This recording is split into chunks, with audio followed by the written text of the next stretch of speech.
Well, hello there, and welcome back to my channel.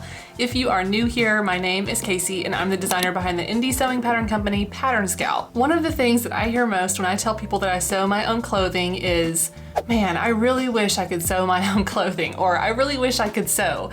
And I'm here to tell you, you can. I usually avoid going into too much unsolicited advice about learning how to sew, but if you ended up here, then maybe you are looking for advice on getting started sewing your own wardrobe. So that is what I'm going to be sharing with you today. Just a few tips, kind of a general overview of how to get started sewing your own clothing. So today my wardrobe is probably somewhere between 90 to 95% handmade. I do make almost all of my clothing and I really enjoy that. I love being able to have total control over the style of my clothing and the fit. The fit is a big part of this as well. And I just love wearing things that I made, and if I get compliments on an outfit, I get to say, hey, I made this. I feel like it's just really cool that I make my own clothing. I started sewing when I was a kid. I was taught by my grandmother. We had a sewing machine in my house, and my mom was always very encouraging of me to pursue any creative whims that I had. And when I was really young, I was doing mostly hand sewing and just kind of little craft projects and maybe some little doll clothing. And then as I got older, around middle school, I did kind of dabble with a little bit of wardrobe sewing. But at that time, I was definitely self-conscious about people knowing that I tried to make my own clothing. It does seem that there's a general interest now with young people, and I feel really old saying young people, but with young people, there seems to be more of an interest in handmade items and making one's own clothes and being a little bit more self-sufficient and thrifting and that kind of thing. So I'm really excited to see this, but it definitely was not like that when I was a kid. So I did kind of experiment a little bit with sewing my own clothing. I made kind of like a shell tank top, and I also made a vest with sunflowers all over it. And then at one point, I do remember I tried to make a pair of pants, and that didn't go well. I found that project particularly very discouraging.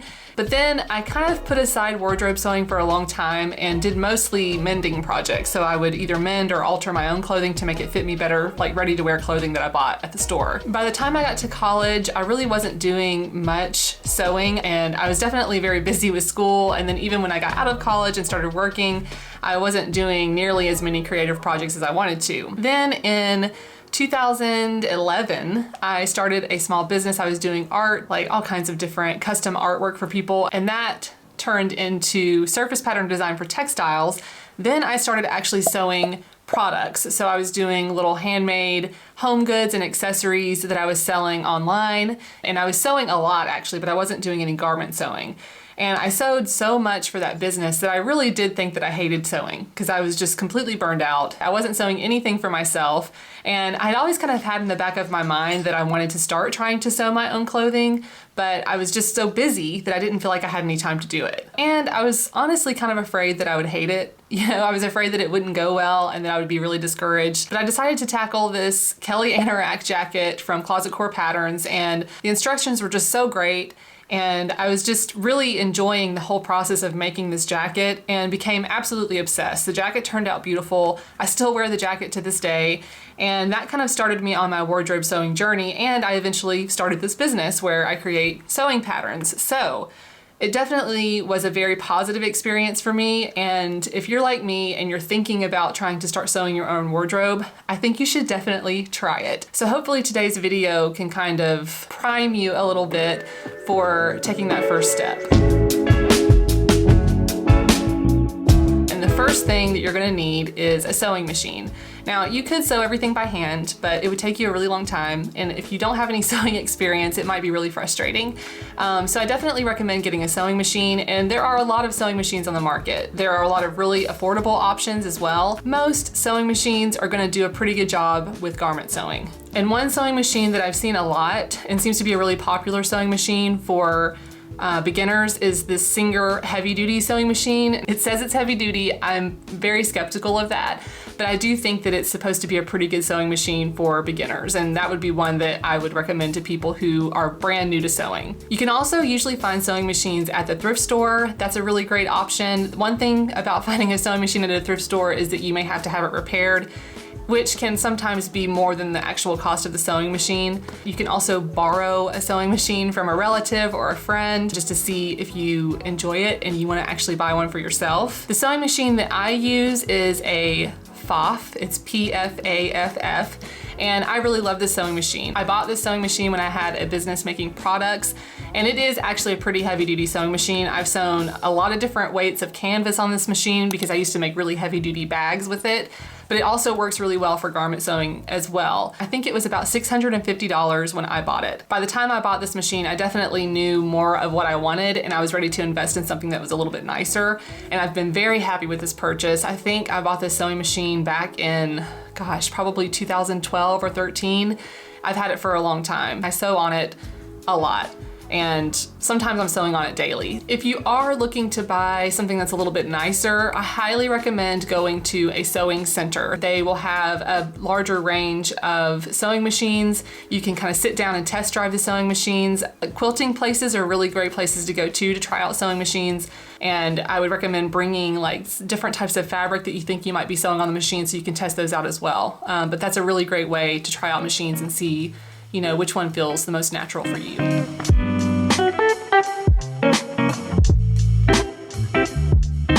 So next you'll need just a basic set of tools to make your sewing practice go a little bit more smoothly.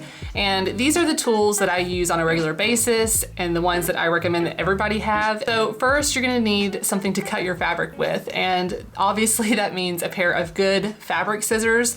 But I also really prefer to cut my fabric with a rotary cutter. I just think it makes it so much easier to cut around the edges of patterns with that type of cutter, and you don't have to lift up your fabric to get the scissors in there. You can just use your rotary cutter to cut everything. That is what I use for the majority of my cutting, and then I'll go back in with my scissors and kind of snip notches or snip any threads that didn't get cut with the rotary cutter. I also have extra blades on hand for my rotary cutter, and I really use my blades until they just will not cut anymore, and then I'll eventually get a new blade.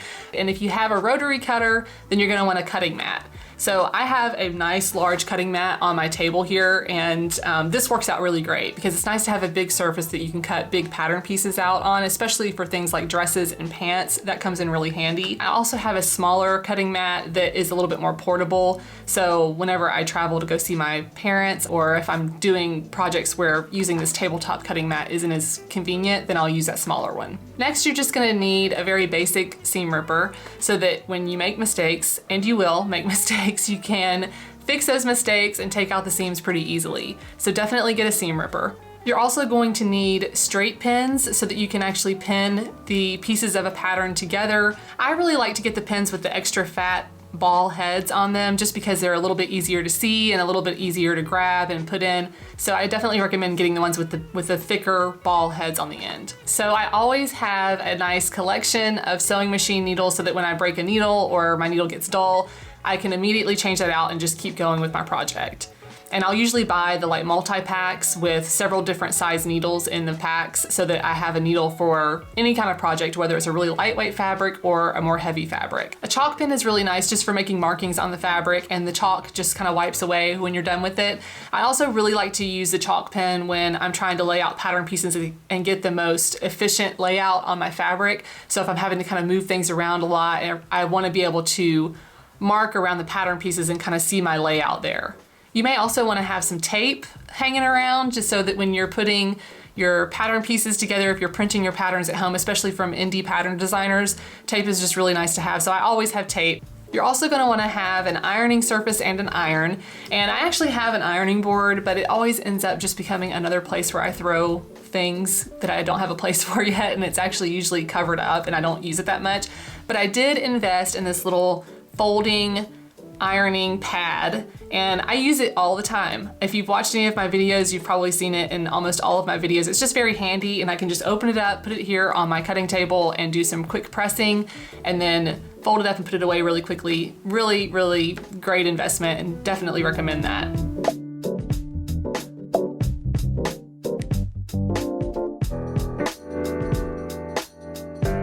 Now, when it comes to picking your first sewing project, you have so many options, and I know that that can be really overwhelming, and that was probably one thing that stopped me from trying it sooner. And to be honest, a lot of the beginner sewing projects were not things that I thought I would actually wear. It just didn't really excite me that much. So I did end up picking something that was a little bit more advanced. But I think doing that actually made me follow through with the project. So I would definitely recommend choosing something that you're excited to wear and excited to make, because you can practice stitching on scrap pieces of fabric just to get comfortable with sewing and get comfortable with different techniques. But I think choosing a project that you're actually excited to make and wear is going to be the best bet for follow through. You also want to choose a pattern that is from a reputable source. If you're choosing a pattern from an indie designer, you can check hashtags on Instagram. A lot of designers have hashtag names for their patterns, and so you can kind of see what other people in the sewing community have said about these patterns. You want to check the websites, see how much information the designers are putting out there about the pattern, if they have a lot of information about sizing and different techniques that are going to be covered in the pattern. And a lot of indie sewing pattern designers have sew-alongs on their blogs or on YouTube like I do. So that's a really great resource too if you need a little bit more hand-holding through the process. One thing that I have noticed is that indie designers are really superb at writing instructions, because a lot of us understand what it's like to use one of the big four pattern companies and be a little confused sometimes by some of the ways that they describe things. And I've seen that across the board with a lot of the indie patterns that I've used myself. But if you do want to go with one of the big four pattern companies, you can definitely do those as well. They are great patterns, and they also have some that are more beginner friendly oriented. I have a couple of patterns that I think are pretty beginner friendly, like my fern top pattern. That was actually the first pattern that I designed and sold. I also have the Hannah tank and dress pattern. That one's really great because there are a lot of options packed into one pattern, and I have a sew along here on YouTube for that. And I have a sew along on my blog for that one as well. And if you just want a quick project for kind of learning how to do some basic stitches on a sewing machine, I have a video for how to sew a scrunchie here on YouTube. I'll put a link to that as well.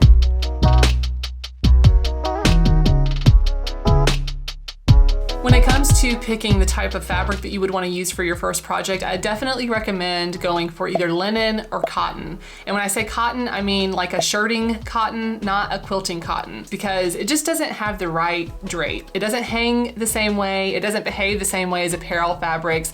And you have so many options for apparel fabrics too. So I definitely think going with more apparel oriented fabrics is a good idea. And you can find a lot of great shirting cottons that are really beautiful, really comfortable to wear. And then linen. Linen is one of my favorite fabrics to sew with. It's very easy to sew with, and the same for cotton. Linen and cotton are both also really comfortable to wear, especially in the spring and the summertime. So I highly recommend starting with those fabrics. This is one thing that I will always tell you, you have to do this. This is a have to do. You always have to pre-treat your fabric. And that means washing your fabric. I'll basically treat the fabric how I plan to treat the garment when it's finished, because especially with linen and cotton and natural fibers, it's gonna shrink. It's gonna shrink after you make it. You can't make a bigger size and then wash it. No. You gotta wash your fabric. And this is just gonna prevent additional shrinkage once you finish the garment, because there's nothing more disappointing than forgetting to wash your fabric, making a garment, washing the garment, and then it just never fits the same again. Just wash the fabric, okay? Trust me.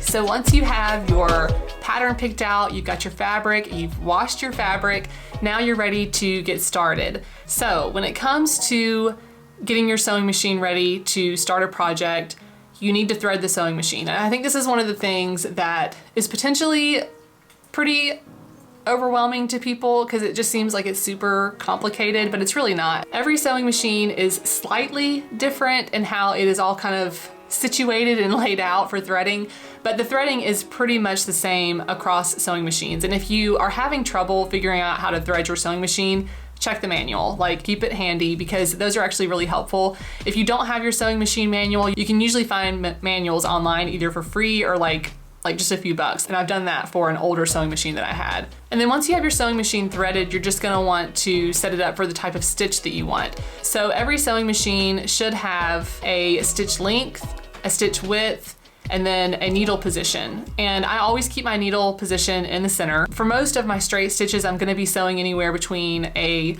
2 to 3 millimeter stitch length, and then I'm gonna be leaving the stitch width on 0, because you don't need You don't need the stitch width function unless you're doing a zigzag stitch.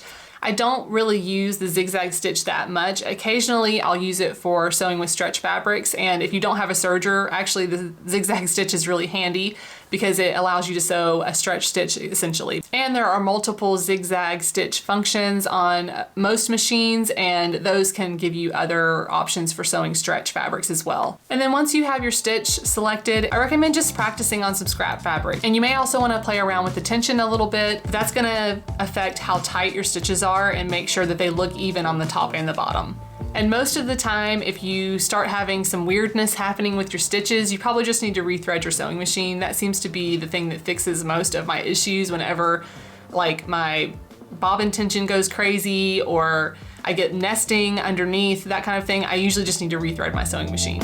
Okay, so that is basically the overview of my tips for getting started. And I do think that just about anybody can sew just about anything, because even more complicated projects, it's just rows of stitching. It's just lines of stitching. And lastly, it's important to remember that practice makes almost perfect. So you're gonna mess up, you're gonna make mistakes, but you're practicing, you're getting better, and you will get better with every project. And you'll start to build a certain muscle memory with working with fabric and working with your sewing machine. You'll kind of learn what works and what doesn't, and it's just gonna get easier. And it is such a rewarding hobby. I love doing this. It's like my favorite thing ever. I do it all the time, and anyone who asks me what I'm doing on the weekend, it's always sewing. I'm gonna be sewing. You know, and I'm pretty sure I sound like a broken record, but I love it, and it's awesome. It's so cool to be able to make your own clothes. So if you enjoyed this video, please be sure to hit subscribe and hit that little bell icon. That way you'll be notified when I release new videos in the future. I think that is all I have for you today. I will see you in the next video. Bye.